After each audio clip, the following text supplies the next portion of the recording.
This is CBN NewsWatch.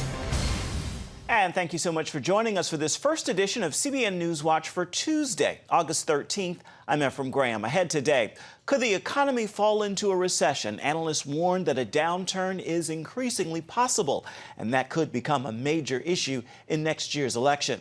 American lawmakers from both parties visiting Israel and explaining why it is important for the U.S. to support the Jewish state. Amid charges of bias against Christians by big tech companies, one organization wants to provide Christians a greater voice on social media. And why doctors warn simple infections could become killers in the years ahead. We've got all those stories and much more in this edition of CBN NewsWatch. We want to begin this hour, though, with growing concerns the economy might fall into a recession. Interest rates on various government securities are flashing a warning signal that a downturn could be on the horizon. And many economists and investment firms are also increasingly worried about a recession. For now, consumer confidence is high, and some indicators still show the economy is doing well at this point, although it is slowing down. The stock market has been in a correction in the last few weeks, but many investors think it will recover. If the economy goes into a recession, stocks could sharply slide. Some analysts believe the Federal Reserve will have to again cut interest rates to help the economy. The economy could be a major political issue in next year's election, and after the mass shootings in El Paso and Dayton, gun control is also a hot topic on the campaign trail. Democratic presidential candidates believe it could be an important issue for them in next year's election. As Jenna Browder shows us, they faced the issue head-on over the weekend in Iowa. Gun control remains a hot topic on the campaign trail following the shootings in El Paso and Dayton. Democrats faced the issue head-on this weekend in Iowa. We need reasonable gun safety laws in our country, including universal background checks and a renewal of the assault weapons ban. The candidates pitching their plans to tamp down on gun violence. We are going to make change. We are going to pass gun safety laws in this country. With emotions and even imaginations running high. I have a 6- and 3-year-old boy.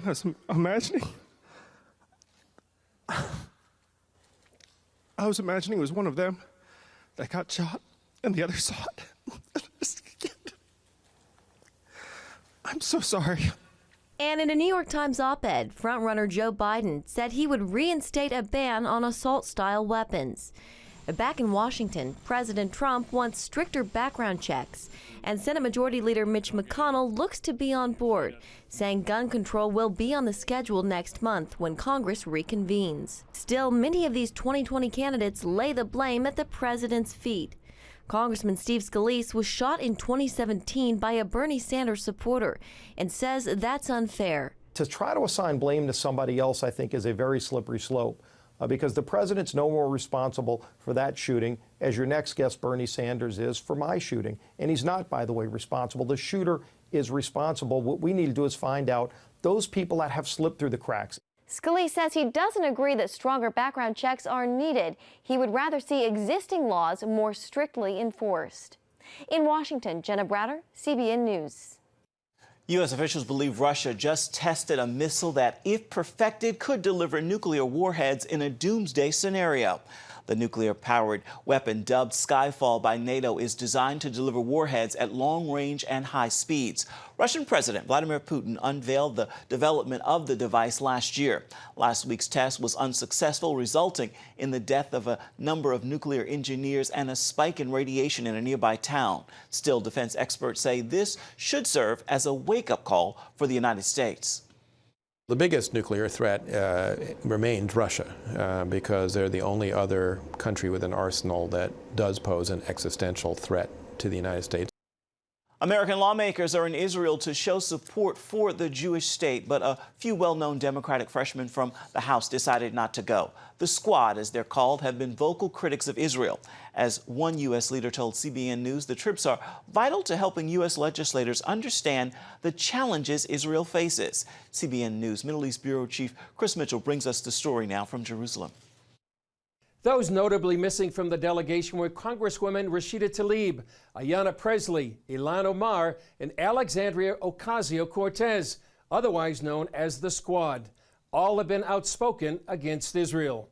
Tlaib recently took to the House floor and compared a boycott on Israel to a boycott on Nazi Germany. So I can't stand by and watch this attack on our freedom of speech and the right to boycott the racist policies of the government and the state of Israel. Americans boycotted Nazi Germany in response to dehumanization, imprisonment, and genocide of Jewish people. Because of recent comments by Tlaib and Omar, it appears the U.S. State Department revised its definition of anti-Semitism that now includes drawing comparisons of contemporary Israeli policy to that of the Nazis. House Majority Leader Steny Hoyer and Minority Leader Kevin McCarthy led the 41 Democratic and 31 Republican freshman representatives.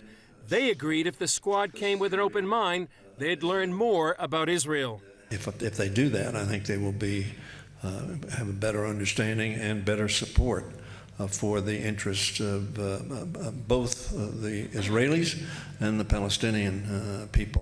Anyone that comes with open ears, open eyes, and an open mind will walk away and have an understanding, just as all these members do, that this bond is unbreakable. Despite their differences, the two leaders agree that on the whole, the two parties stand together on their support for Israel and the need to understand the challenges faced by the Jewish state. 72 members of Congress united in strong and unwavering support for the state of Israel, its success, its sovereignty, and its security. CBN News sat down for an exclusive one-on-one with Minority Leader McCarthy. Several years ago, he started bringing Democratic and Republican members together in Israel. I wanted to have some overlapping because I don't want the debate about Israel to be partisan. And it seems so many times what's happening, especially in this new Democratic Party, it's becoming divided within the own Democratic Party. And so that's why this is a very good time that we come together, because we have no greater ally, no stronger bond than America with Israel. But unfortunately, this new Democratic Party has been making that a real challenge. Chris Mitchell, CBN News, Jerusalem. A carnival ride inside a church is drawing mixed response in the United Kingdom. It's the idea of Norwich Cathedral in eastern England. The church posted about the 50-foot helter-skelter ride as a way to show off the cathedral ceiling. Canon Andy Bryant had the idea, saying the ride gives visitors a unique aerial view of the church and allows people to sit inside the Word of God, get a walking salvation tour, and more. Another church offered a mini golf course in its cathedral with a lesson at each hole. The leaders of these churches believe these events will help people to learn about their faith in Jesus Christ in new ways. However, Dr. Gavin Ashenden, former chaplain to the Queen, says it's a mockery.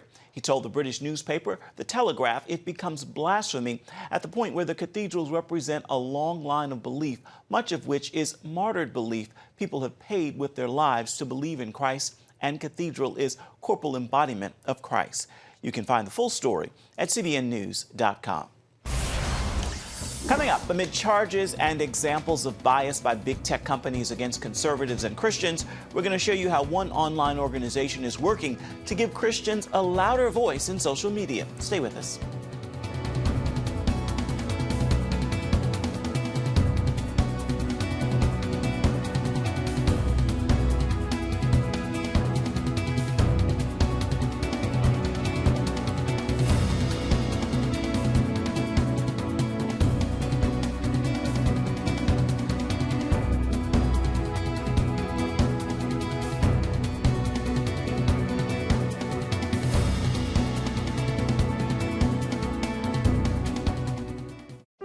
Life.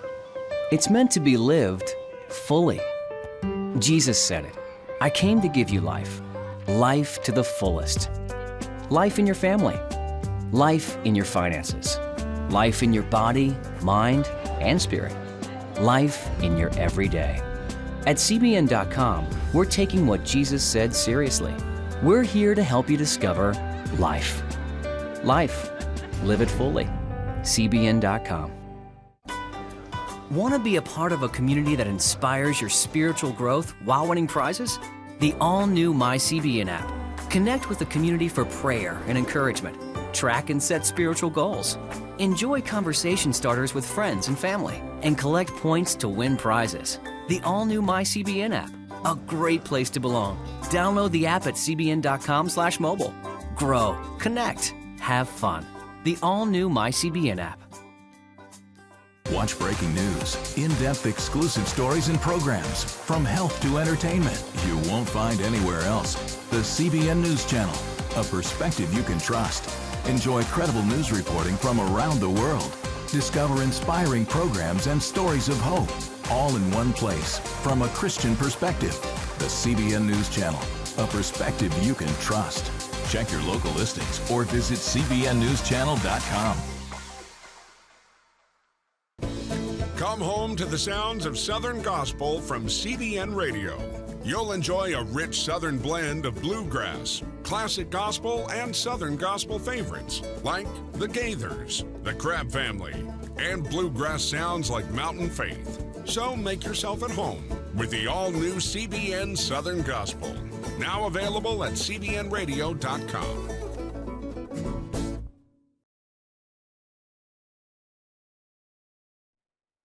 Get the top political news and analysis from Washington on Faith Nation, tonight at 6 Eastern, only on the CBN News Channel. And welcome back. President Donald Trump recently held a social media summit at the White House to discuss bias by big tech companies. Conservatives and Christians argue they've been targeted for their views. Now Congress is beginning to look deeper at the issue. In the meantime, one platform wants to provide Christians a greater voice on social media. Caitlin Burke has the story. When it comes to censorship, Christian influencers complain they're being squelched on social media platforms at the same rate as Nazis and white supremacists. Just look at these examples. Pinterest blocked the pro-life group Live Action, labeling its content as pornographic. YouTube accused of restricting Christian content by classifying it as homophobic. Google recently sent this message to a military charity, indicating the word Christian was an unacceptable keyword and violated its ad policy. Plus, Twitter and Facebook are regularly accused of banning or blocking Christians for posting content they say doesn't meet their standards. It's hard to measure when that happens, right? Because views are suppressed, pages are taken down, searches are suppressed. While big tech seems set on silencing Christians, a new platform seeks to give them a voice. As those news alerts from all different platforms and their whistleblowers that are coming out, as those news reports increase, we're more dedicated than ever to creating a place for people to share the gospel, consume the gospel, upload the gospel. Brian Joy is the co-founder of G-Faith, a Christian tech company planning a series of products for people of faith. We right now are launching a video service for pastors around the globe, and our goal, our single goal which is our trademarked slogan, is to connect the kingdom and bring the gospel of Jesus Christ to people all over the world.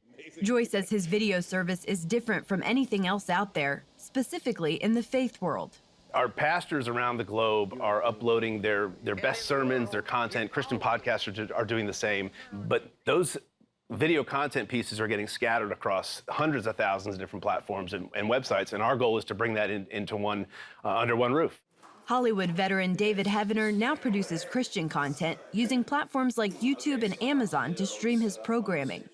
Heavener has more than 80,000 YouTube subscribers. It's all faith-based. Its current events matches the book of Revelation. I deal with demonic activity, deal with miracles, deal with even relationships. But all this stuff is now funneling through the new world of social media. And that's where things can get tricky. Probably about 40% of my videos are demonetized. I only release about 50% of what I film because I know the other 50 will get demonetized, okay? And what it is, they call it advertiser unfriendly, okay? They say that the advertisers don't want to run ads because of the topics. Heavener says, while it's hard to pin down exactly what will be flagged, there is one recurring theme. Faith is the common thread that causes demonetization, okay?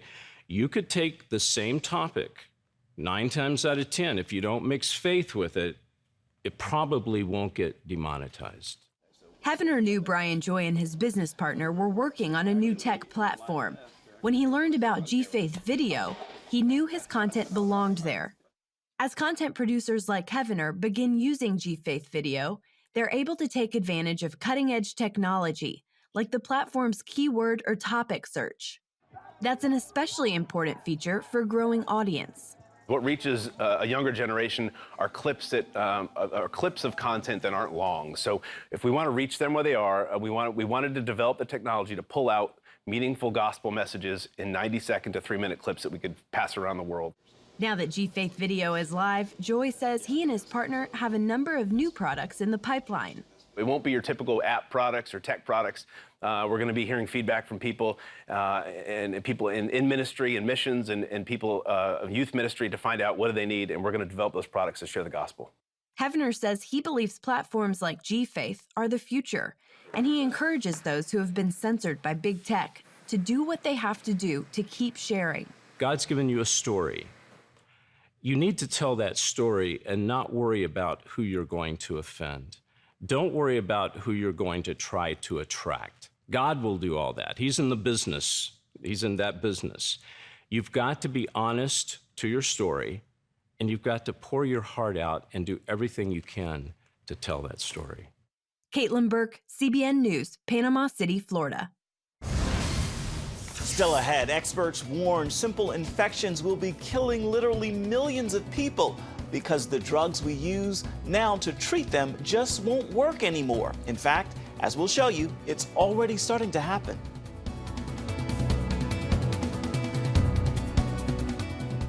Remember for a moment what it was like to be a child. You believed every story you were told. You saw a world full of endless possibilities. What stories will the world's orphaned and at-risk children believe? We believe the Bible tells the only story truly worth believing.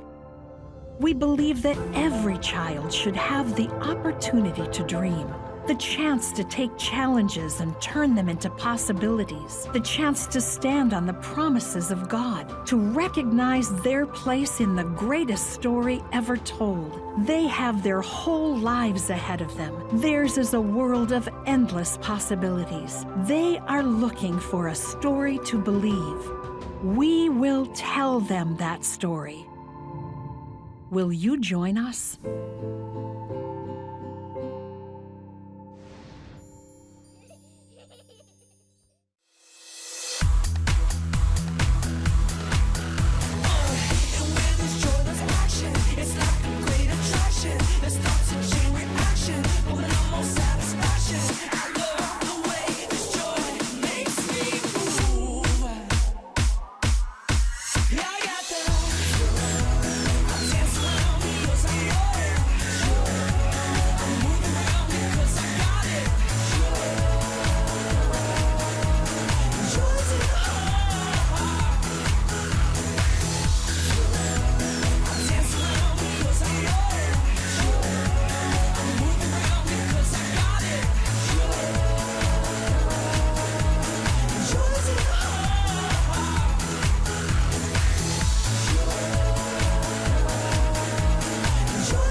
Doctors say in about 30 years, millions of people will die from simple infections because the drugs we've depended on to kill these infections will simply no longer work.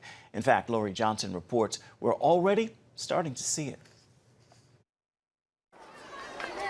Imagine a child dying from a simple scrape that becomes infected.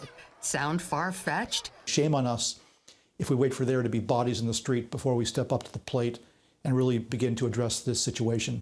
For the last 70 years, antibiotics have done a great job killing our worst bacterial infections like E. coli, staph, even the plague. But now we're seeing stronger, more resilient strains of bacteria that antibiotics cannot kill. They're called superbugs. An alarming CDC report reveals these drug-resistant superbugs infect around 2 million Americans each year, killing 23,000. At the top of the list, C. diff, a bacterial infection that targets the intestinal tract and kills 14,000 people a year. That's followed by drug-resistant gonorrhea, an infection making up about 1/3 of the cases of this sexually transmitted disease. and CRE, a respiratory bacteria infecting 9,000 hospital patients a year, killing half of them. Pitts says bacteria build resistance to antibiotics because doctors overprescribe them. Antibiotics only work against bacterial infections. The vast majority of patients seen by doctors have viral infections, a major difference in the medical world. Still, patients often push for a cure, and doctors usually prescribe an antibiotic even though it isn't often necessary. And when a patient comes in, or a mother or a dad brings in a child with an earache and the child is crying and screaming, and the parent wants a prescription, and they know that antibiotics just broadly might be of value. Doctor thinks to herself, I know that an antibiotic is not going to help this child, but it will give the parent what they want, and it's not going to do any harm. And the fact is, it does tremendous harm. Another reason for this liberal prescription policy is because it can take too long to determine the type of infection. Right now, unfortunately, the diagnostics still require a day or 2 or 3, to properly understand if it is, in fact, a bacteria that can be treated with an antibiotic. So a lot of doctors will say, well, prophylactically, I'm going to give you an antibiotic. People with superbugs often receive what's known as antibiotics of last resort, which carry devastating side effects. Where not only are you nauseous all the time, but you really can't function. You're in bed, you're completely weak. It's like having the worst flu you've ever had for a very long time, hoping that it works. Because a lot of times people who develop these antibiotic resistant bacteria don't get treated one time. Doctors have to continually experiment with more and more potent antibiotics as a cocktail to find out what works. These antibiotics severely disrupt the immune system, making the patient vulnerable to future infections. So if you allow kind of more mild antibiotics to become ineffective, and even those impact gut flora, and you move into more potent antibiotics, it's going to impact it even more, and that's worse. Superbugs are often contracted where you think you'd be most protected, hospitals. People going into hospitals for an appendectomy, for a relatively minor operation, otherwise completely healthy, and walking out with a very tough bacteria, hospital-acquired infection that requires extremely potent antibiotics with very nasty side effects, and sometimes they get cured and sometimes they don't.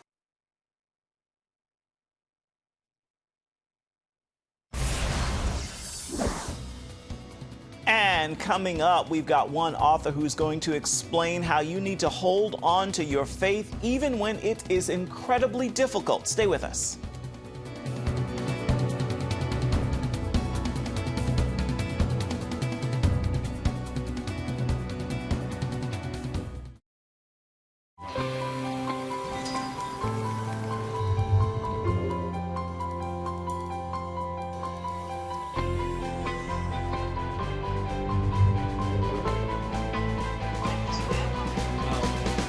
I am Region's first ROTC graduate student.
When you give, smiles grow bigger. When you care, Homes are happier. When you comfort, the hurt goes away. When we all come together to love, miracles happen. It has the power to influence weight loss, boost your immune system, and improve brain function. We've seen an explosion of data on the role of the gut microbiome in health. The free Build a Better Gut booklet reveals the latest information about the gut microbiome. You'll discover how your gut affects the rest of your health. The gut microbiome has been linked to depression and cancer and heart disease. Learn how to build a stronger, healthier gut. The microbiome, if it's in good composition, are really protecting us all the time from more invasive things. Get the Build a Better Gut booklet, free from the Christian Broadcasting Network. Call 1-800-700-7000 or go to cbn.com/buildabettergut. You need to make sure that your microbes are working with you, not against you. And if you order online, you'll get immediate access to the Build a Better Gut series, a digital copy of the booklet, and related bonus material. Build a Better Gut today. Call 1-800-700-7000 or go to cbn.com/buildabettergut for your free copy. With so many choices and temptations in life, it can be hard to know which path to follow, and the pressure to get it right can be paralyzing. But author Lisa Robertson says it doesn't have to be that way. In her book, The Path of Life, Walking in the Loving Presence of God, she explains how God has a plan for our lives, even when we walk on a difficult road. You can hear more from Lisa Robertson and her journey today on the prayer link. And you can find that on the CBN News channel. Time now for your Tuesday Tweetable. This is a message I pray will inspire you, and you will be moved to share this with those in your circle. Remember this, in God there is no failure. So put your life in His hand and you can't fail. No matter what it looks like, sounds like, or even feels like, rest assured, failure is not an option in the perfect will of God. That is indeed a word for you today. And with that word, I encourage you to make today a terrific Tuesday. That is a wrap for this first edition of CBN NewsWatch. Thank you so much for watching. Remember, you can always get more on the issues you care most about at cbnnews.com. You can also watch CBN News programs anytime throughout the day on the CBN News channel. We'd also love to know what you think of the stories you've seen here. You can email us, newswatch@cbn.com. And of course, you can reach out and touch us on Facebook, Twitter, and Instagram. Hope you'll join us again right here next time. Again, make it a terrific Tuesday. We'll see you right back here same time tomorrow. Goodbye, everybody, and God bless.